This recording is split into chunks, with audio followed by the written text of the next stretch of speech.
Hey, it's Megan with WTI, and the first time that I tried to apply red lipstick, it was a total and complete messy disaster. Let me tell you, it was not cute whatsoever.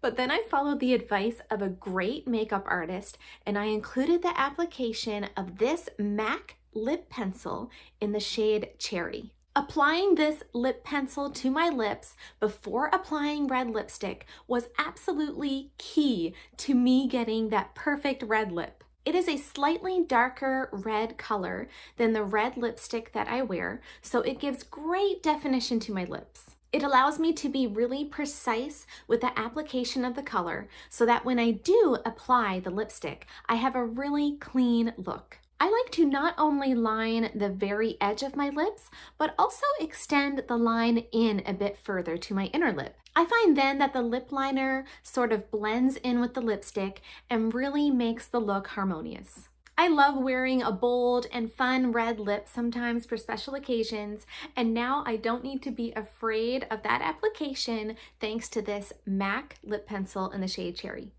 And that's my point of view.